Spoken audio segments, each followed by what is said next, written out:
En la mitología germánica, solo los héroes muertos en la batalla podían subir por el arco iris que servía de puente entre la tierra y el cielo.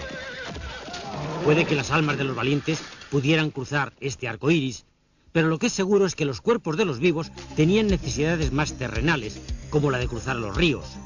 Y así el hombre tuvo que agudizar el ingenio para inventar toda clase de puentes.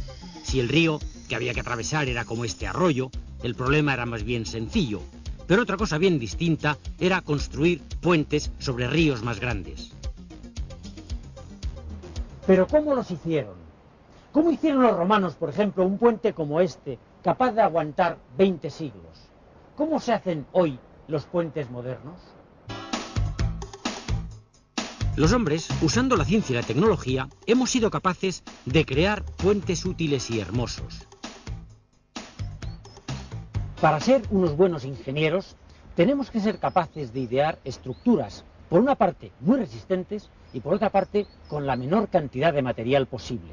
Por ejemplo, con estos 3 folios, ¿seremos capaces de hacer un puente resistente hasta el punto de aguantar a esta piedra? Evidentemente, las hojas de papel no aguantarían el peso, pero si las enrollamos en forma de tubitos, quizá el puente que podamos construir sí que aguante esta piedra de 3 kilos.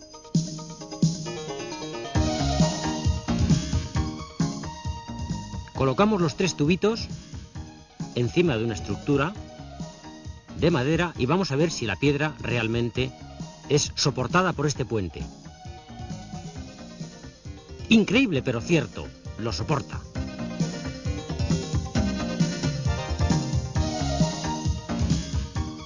Las estructuras tubulares son muy resistentes, un buen ejemplo de cómo funcionan vuestros huesos, que aguantan todo el peso del cuerpo. Vamos a ver ahora otra solución. Los cuadrados se podrían deformar, los rombos también, pero los triángulos son indeformables. Aquí vemos cómo un rombo o un cuadrado se deforman fácilmente. Si lo hacemos en forma de triángulo, la deformación es mucho más difícil. Si colocamos una diagonal en el cuadrado, también conseguimos darle resistencia. Las estructuras triangulares llevan consigo gran resistencia con muy poco peso. Aquí están las 3 hojas de antes, esta vez dobladas en forma de triángulos. Las colocamos en el soporte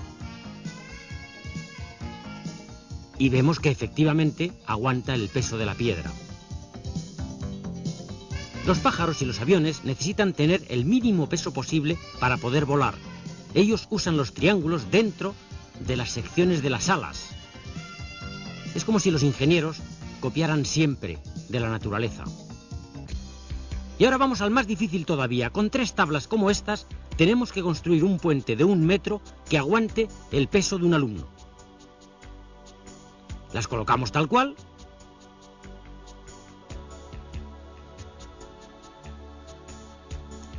Y me parece que no aguanta la tabla y acaba partiéndose el puente. Hay que inventar alguna otra cosa. Por ejemplo, la estructura en forma de viga. O bien nuestros antiguos amigos, los triángulos. Este ya se parece más a un puente de autopista.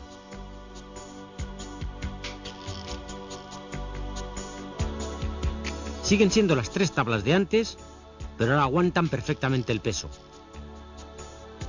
Hemos inventado, por así decirlo, la viga.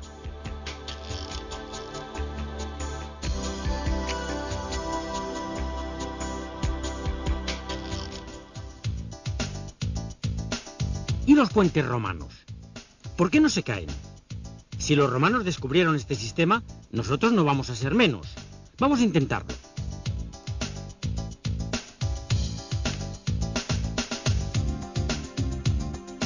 El momento culminante es la última piedra. El puente ya está hecho. Ahora vamos a quitar el soporte, a ver si no se cae.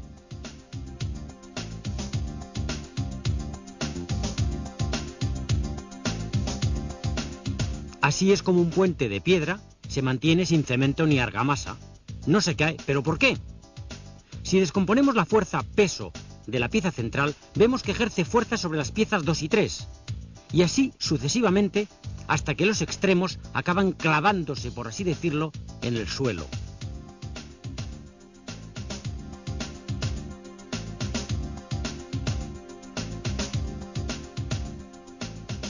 su vez, las piezas 2 y 3 reaccionan apretando a la pieza 1 con igual fuerza, con lo que nuestro puente se arma y coge más consistencia. El equilibrio implica que el puente no se cae. Vamos a rehacer el puente de antes y vamos a ver si es posible subirse encima sin derrumbarlo. Parece difícil, pero en ciencia hay que experimentarlo todo. Nuestra compañera, que se llama Susana, pesa 50 kilos, que actúan sobre la pieza central e, igual que antes, su peso ayuda a clavar más el puente, igual que en el acueducto romano de Segovia. Así que combinando tubos, arcos, triángulos, podemos lograr estructuras ligeras, útiles, muy resistentes. Pero todavía los queremos más largos, más ligeros, más resistentes. ¿Qué podemos hacer? Pues por ejemplo ponerle tirantes.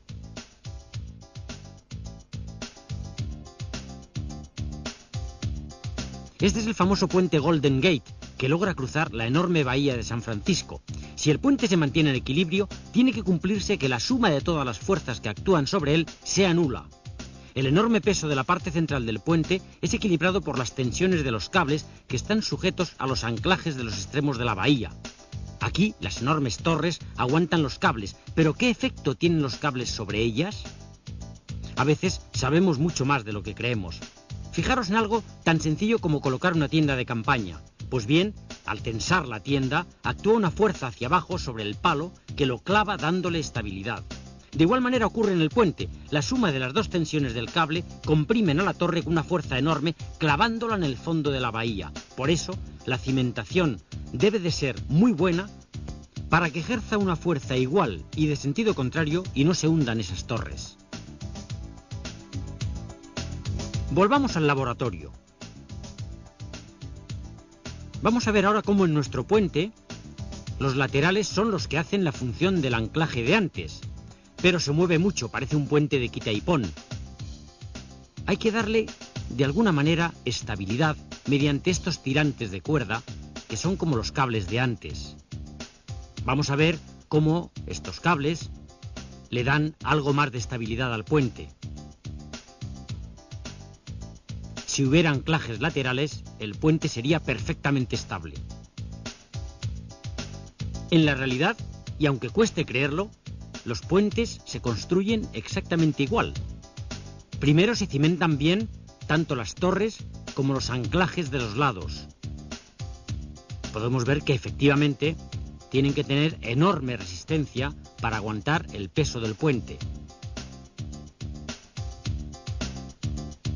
Los soportes de las torres bien cimentados y también los anclajes de los tirantes de los lados van a permitir que después, al construir el puente, se pueda soportar el enorme peso de todo el tráfico que va a pasar por encima de él.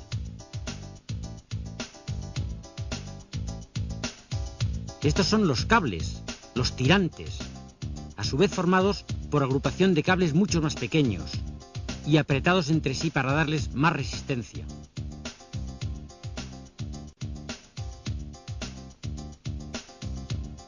Aquí les vemos ya ejerciendo su función de tirantes.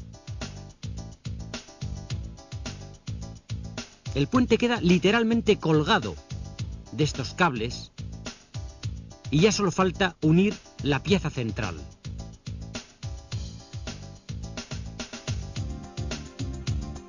Así es como la tecnología moderna construye hoy día puentes, no solo útiles, sino además también de gran belleza. Como este puente del Alamillo, inaugurado en la Expo de Sevilla en el 92. O el puente de la Barqueta. En este puente observamos que hay arcos, hay cables y los triángulos, ¿dónde están? Ah, aquí aparece un triángulo. El puente de la Barqueta fue construido poco a poco y después puesto encima del río. Aquí vemos cómo es trasladado, primero en tierra, después ya terminado en tierra, ahí lo vemos. El puente fue girado poco a poco, flotando por encima del río, hasta ser capaz de unir las dos orillas, Los sevillanos con cierta guasa dicen que primero se hizo el puente y después se puso el río.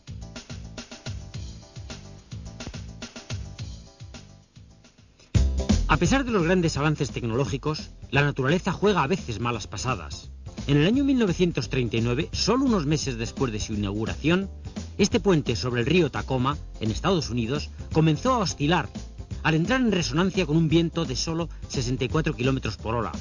Es como en un columpio, que con pequeños empujones bien acompasados se consigue mucha altura. Lo mismo pasó con el aire, que aquí hizo oscilar los cables y con ellos el puente, que al final, ahora lo veremos, acabó derrumbándose.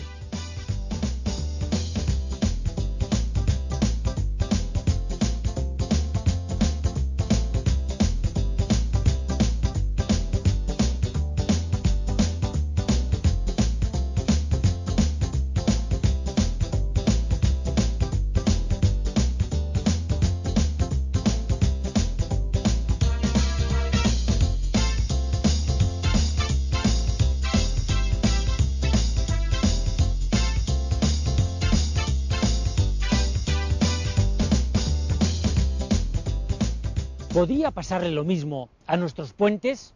Hombre, un puente no se cae fácilmente. Este en el que estamos es de hace 20 siglos y lo que le queda. Además, los puentes hoy día son estudiados de manera muy técnica y es muy difícil que acaben cayéndose. La verdad es que con todo el saber acumulado desde hace milenios, es de esperar que nunca más ni las guerras, ni el viento, ni las riadas destruyan nuestros queridos y muy útiles puentes.